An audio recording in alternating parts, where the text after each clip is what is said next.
Ever driven across one of those huge bridges? You know, the kind that seems to just float over a giant valley or a wide river? Yeah, absolutely. It's pretty amazing when you stop and think about it, isn't it? I mean, Right. how on earth do they actually build those things? Well, these days they're using these massive precast concrete Right, sections. like giant Lego blocks for bridges. Yeah, exactly. And the thing that puts them all together is this thing called a launching gantry. Hmm. And to be honest with you, before I started getting ready for today's deep dive, I didn't actually know what a launching gantry was. It's not something most people come across in their daily lives. But I gotta say, I've been doing a lot of research about them, and I'm completely fascinated by these things now. Yeah, they're pretty impressive. So, for our listeners who might be, wondering what we're talking about, could you give us a quick explanation of what a launching gantry is? Sure. So basically, imagine a giant steel structure, right? Like a massive platform that sits on top of the bridge as it's being built. That's your launching gantry. And it uses these incredibly powerful hydraulic systems to lift the precast concrete segments, which, by the way, can weigh as much as several elephants each. Several elephants. Wow. Yeah, it's pretty mind-blowing and maneuvers them into place with incredible precision. So it's like a giant crane that crawls along the bridge as it builds it.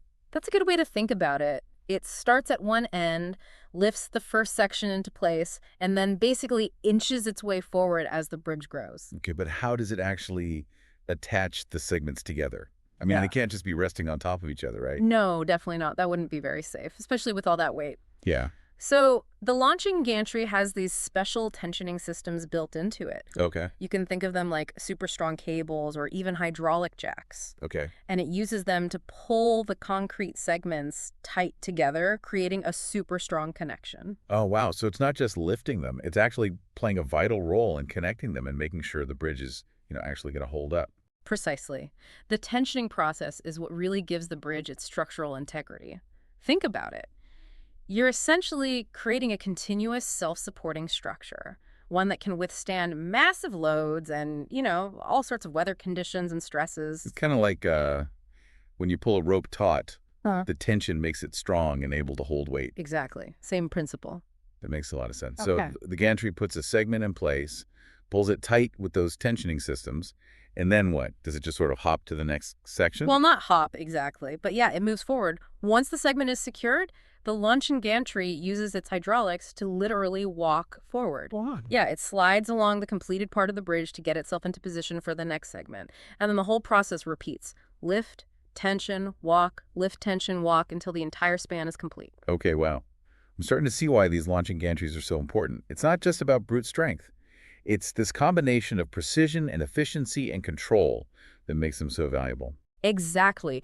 Think about how they used to build bridges. Yeah. Lots and lots of scaffolding, way more workers at height, much more disruption to the environment below. Launching gantries make the whole process so much faster and safer and, yeah, environmentally friendlier too. That's huge. Yeah. And I'm guessing all that efficiency also means less cost, Right.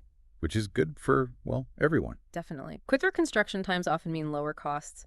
There's Mhm. less disruption to traffic too, and people can start using the new bridge sooner. So yeah, lots of benefits all around. So we've talked about how they work, why they're important, all that good stuff. But can we talk a bit about what makes these things so fascinating from an engineering standpoint? I mean, the sheer scale of them must be incredible. Oh, absolutely. These are massive, complex machines, often spanning hundreds of meters. Wow. And we're talking about lifting loads equivalent to dozens of elephants, like we said earlier. But it's not just the size. Each launching gantry is usually custom designed for a specific project. Yeah, they have to take into account the terrain, the bridge design, the types of segments being used, all sorts of factors.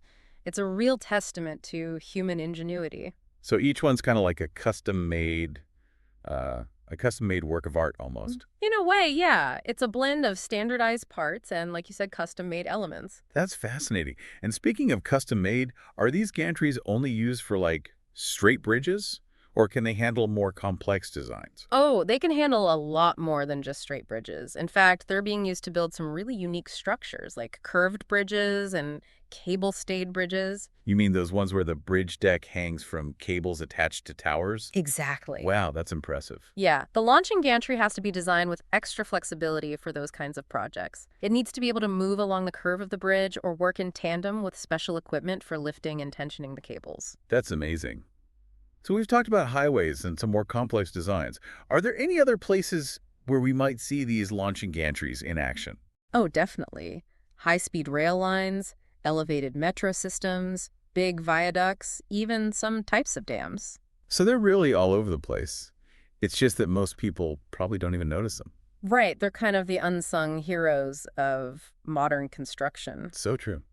Okay, so wrapping this all up, launching gantries are these remarkable feats of engineering. They're changing how we build bridges, making it all faster and safer and less disruptive. And next time you're driving over a bridge, you can have a little appreciation for all the ingenuity and precision that went into making it. You might even see some subtle signs of where the launching gantry was used. I'll have to keep an eye out for that. And I guess it leaves us with a pretty big question. If launching gantries are already doing so much, what other innovations are out there? What's going to shape the future of bridge building? Now that's something to think about. Definitely. Thanks for taking the time to chat with us today. It was a pleasure. And for all of you listening out there, thanks for joining us for another deep dive. We'll catch you next time. See you then.